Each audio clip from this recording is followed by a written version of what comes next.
పాపలుగా చేశావా, కను పాపలుగా చేశావా, చిలిపి వెన్నెలతో కన్నులు చేశావో.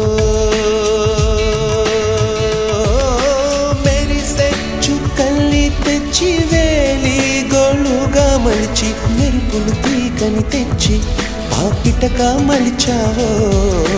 వేసవి గాలులు పీల్చి వికసించే పువ్వులు తెచ్చి మంచి గంధాలెన్నో పూసి మేను మలిచావో.